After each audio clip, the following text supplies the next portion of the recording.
Welcome to Downloadable Content. We are Alex. And S.J. Herschel. Today, the PS5 Pro got announced, and we're going to talk about that. Let's do it. Herschel, Herschel, Herschel.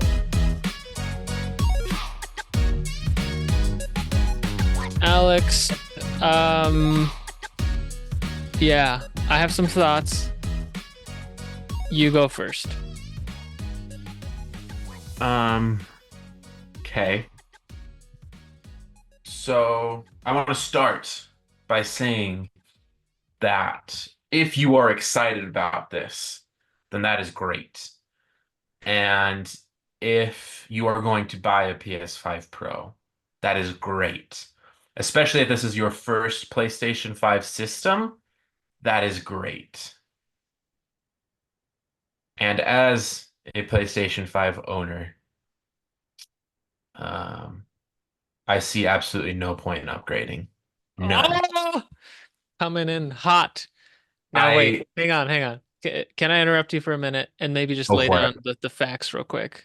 I, Go I for think it. that'd be good. Start off so okay.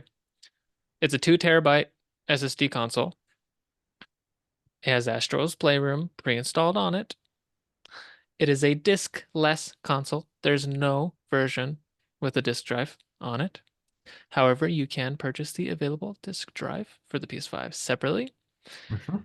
It has an upgraded GPU that is faster, 67% more compute units, and 45% faster rendering for gameplay. Ray tracing has been ramped up, so better ray tracing, and AI driven upscaling. So it's going to have this kind of like a DLSS for NVIDIA kind of thing, but I don't remember the name of it. PlayStation Spectral Super Resolution, that allows you to have better image quality without sacrificing as much frame rates. That's the gist. And it's $700, $699 USD. And the PS5, the disk drive is $80, $79.99. So if you want it and a disk drive, you're dishing out $800.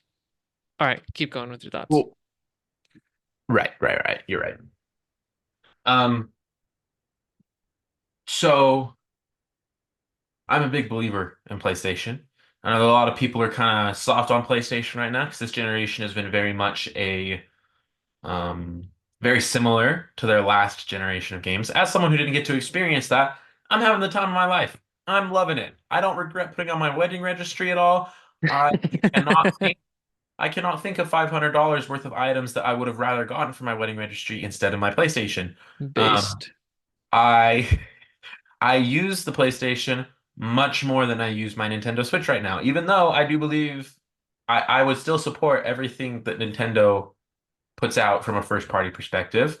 I do use my PlayStation more now.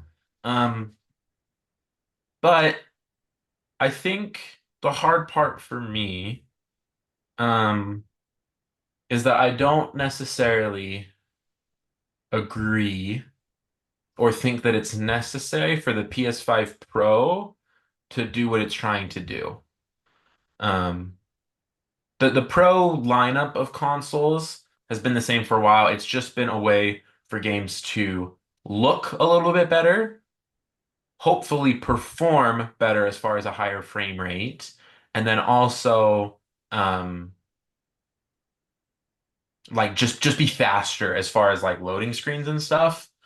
And so that's where my problem comes is that um I don't see a need for improvement on any of those things.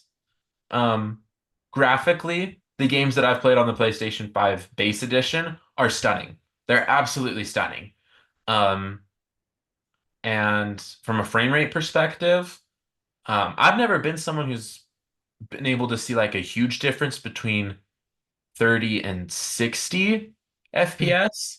Um, but regardless, like I don't think I've experienced like any choppiness in any of the games that I've played. Um, Like it's What modes do you usually play on? Performance or fidelity? performance. Okay, so you're going with the higher frame rate option. Mhm. Gotcha. Um, right, and even with the frame rate option, like the Right. games still look incredible. And then like being faster, um, there,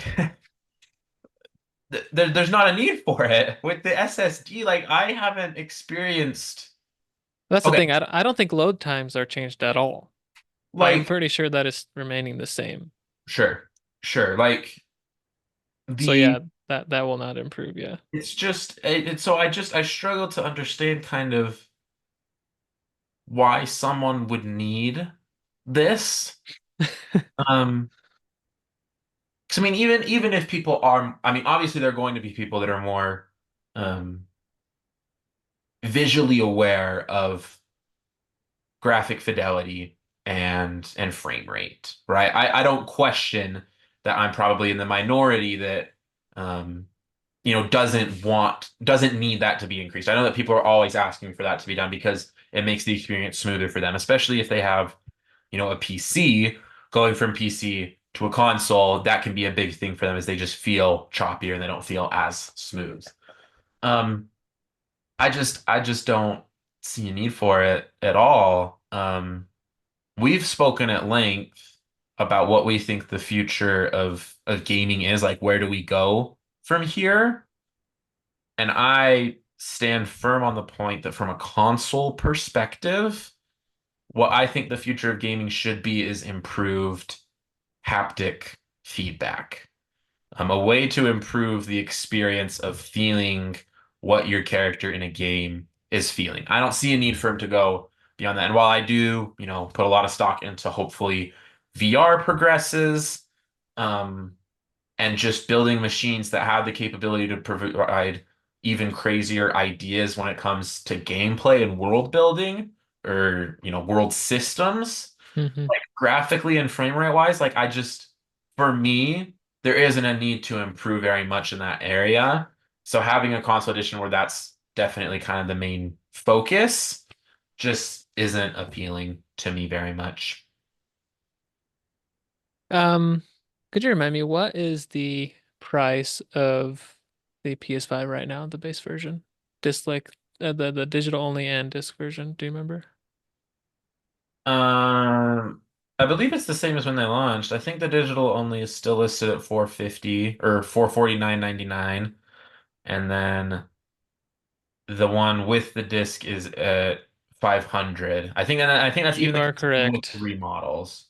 You're correct. It's 450 for the disc, the digital only, and $500 for the base PS5, which Right. includes the disc drive. Um, so hear me out for a second.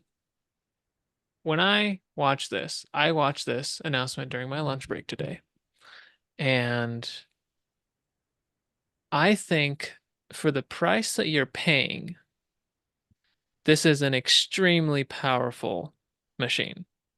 Assuming that what they're saying is true in terms of its computational and graphical abilities, it's, I think, gonna be pretty good value. Now, when you compare it against, okay, so if you take this $700 device, stack it up against a PC that costs $700, I'm pretty confident that the PS5 Pro will run laps around PC. Maybe not run laps, but like it will outperform it every time. Hey, SJ here. I just wanted to quickly interject. What I'm saying here about the performance of the PS5 is pure speculation. That's just based on how the PS5 base performs. Like, I don't think you can build a PC for the amount of, what, $500, and have it outperform the PS5. So I'm just saying that I'm speculating that it will be um, the same case, if not similar, for the PS5 Pro, but I totally could be wrong as well, so please take what I'm saying here with a grain of salt. Thank you. Um, so I think it's good value for the money. The The issues that I have with it are everything that you said, pretty much. Like, I don't think anybody that has a base PS5 today should upgrade to this. Because if you really think about it, we've had the PS5 for what, like 4 years now, Or right? Um, the the PS6 is not any more than 5 years away.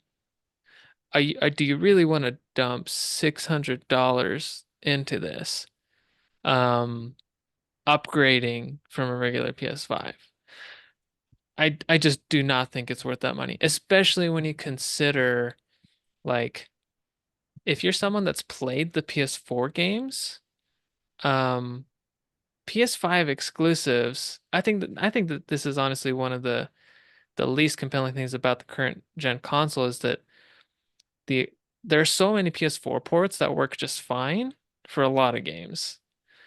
Like for you, it's perfect because you've never played all these PS4 games. exactly. But there's not a lot of PS5 exclusive. There are some. There are a good chunk, and they're really good games from what I hear. But that's the thing. And so why not just wait it out another few more years, save that $700 toward the PS6? Um, and what I really don't like is that it's disc-less, that it's a digital only. That just kind of rubs me the wrong way personally. I'm not saying that it's the bad move or anything, you know. Um, I get it because I'm sure these things are very expensive to produce and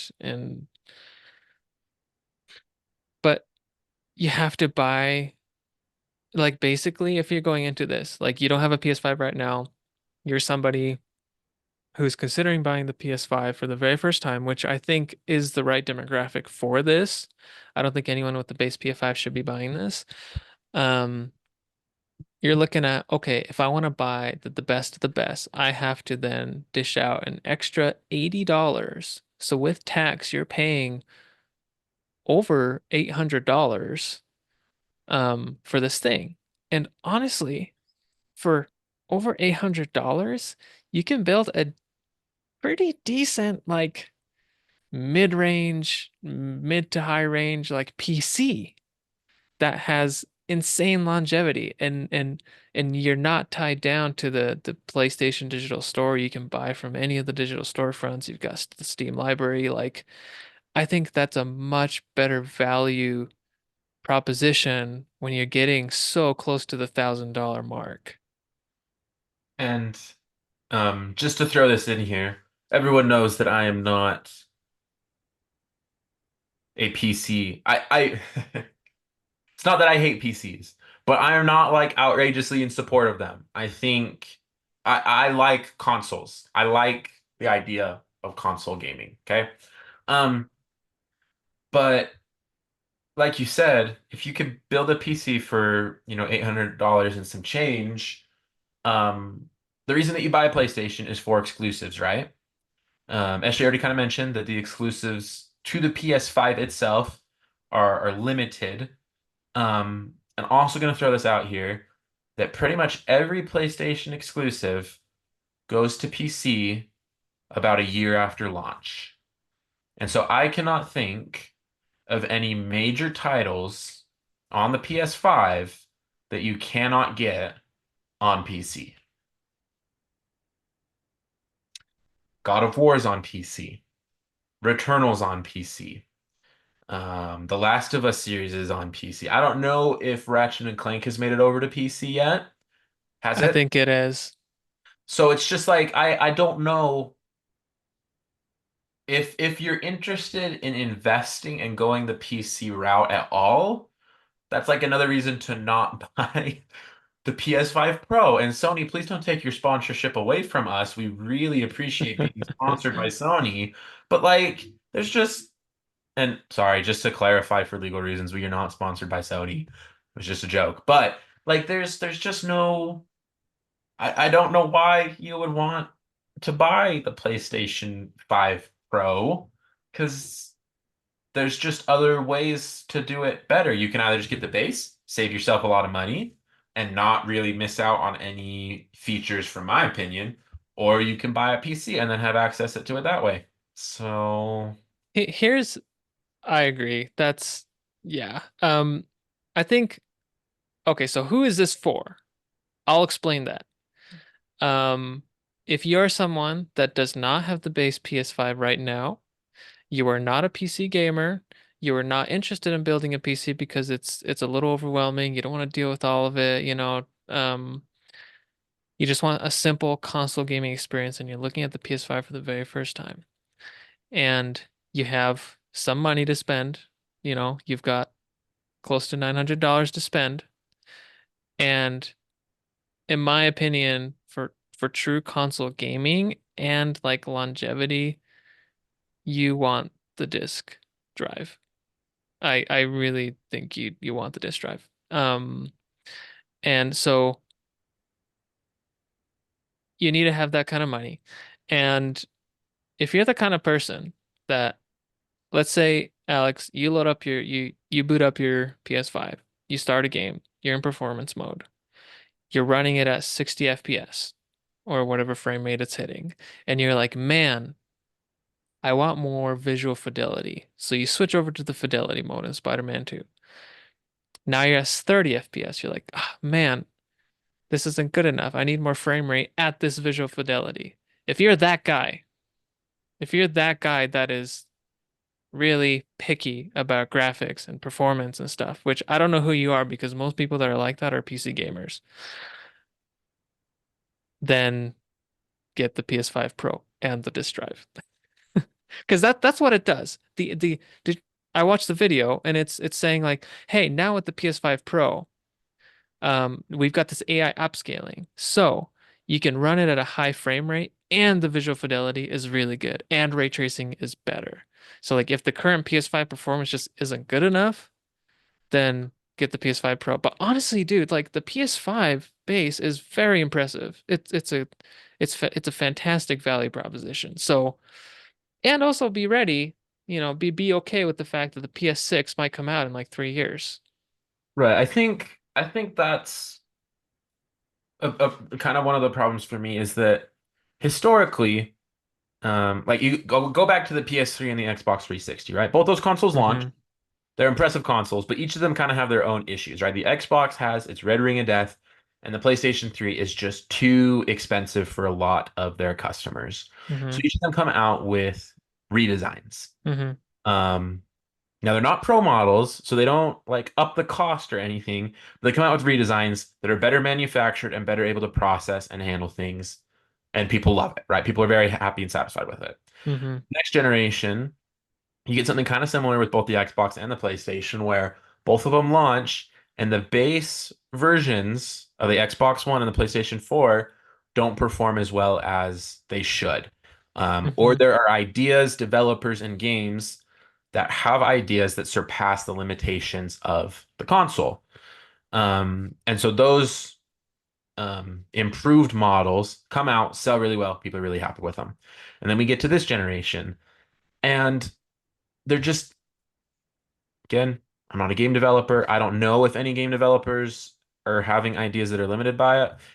And as great as the PlayStation 5 is, I also don't feel like there's been any games that I've played. And I've played like some stuff that takes, take some machinery to run, right? Like I'm not, Hmm. and so, but even then, like I don't feel like the console's being stretched to its limits yet. So it's hard for me to feel justified in suggesting the Pro to anyone. Because if someone, if they're that niche person you identified, yes, absolutely, go and get the Pro. But for everybody else, like I would not suggest shelling out an extra $300 for the Pro version with the disk drive when you can just get the disk drive version and have an experience that I don't think in the next 3 years you're going to have games that come out that run significantly better on the PlayStation 5 Pro versus the base. Because we just Right, haven't reached right. that level of usage yet. So, Yeah. No, I agree. And honestly, this is a really important thing that I don't know why I didn't think about. If you don't have a 4K TV, don't even bother. You will never get your money's worth from the PS5 Pro. Even the PS5 base version, if you don't have a 4K TV, you cannot utilize all of its power. So, Right. Um, Right. Because the yeah, PS5 base is fully 4K. In fact, I'm pretty sure they is the PS5 base the one above 4K? I feel like I remember maybe that was just like the redesign or something. I don't know. Anyway, like 8K or whatever. right. Like I Like it feel can like I saw that technically go somewhere. up to 8K. Right. Yeah, it that No, might be the those case. And I know the PS5 Pro is the case, but like that's the thing. Like guys, like we haven't even really peaked 4K gaming. Like why are we talking about 8K? And nobody has an 8K TV anyway. But right. Those they're so obscenely expensive. no, yeah. Like 8K TVs now are what 4K TVs were a long, long time ago when they first came out. So it's and honestly, like that's the thing. Like so many people are still gaming on 1080p TVs, and 1080p still looks good. I think the jump to 4K is worth it at this point. Because prices have come down a lot, but that's a whole nother Yeah, I discussion. think I think it's developed enough that if you're buying something new, there's no reason to not spend the extra, what is it, 100, $200 to just get the 4K, Yeah, you can get really good 4K TVs for well under $1,000. I right? mean, a few $100, but those are our thoughts. I still think I think the hardware is good value for the money, but again, you're tied down to PlayStation 5. Yeah, and PS6. It can't be that far away, you know? And that's the thing is like when the PS4 Pro came out, I felt like that was a much easier pill to swallow, and it was actually attractive because and maybe this is a little bit different for me because when I was looking at the PS4 Pro, because I have one, I was looking at it during like Christmas sales and there were price drops and stuff. So like it was crazy. I found a lot of really good deals. And maybe they'll do that with the PS5 Pro next Black Friday. I don't know. But as it stands, unless you're that really niche person, just get the base PS5. It's plenty powerful. Save some money. Special viewers to our Patreon. Thank you so much, Patreon, for supporting us. We've got Joshua, we've got Grandpappy, we've got Tyler, we've got Nicholas, and we've got Jay Maurer. Thank you so much. You guys are the best. And now we can let you go now that we've given those wonderful people the shout out that they deserve. And we also have Sketch 201, our newest down to earth cockatiel. See ya.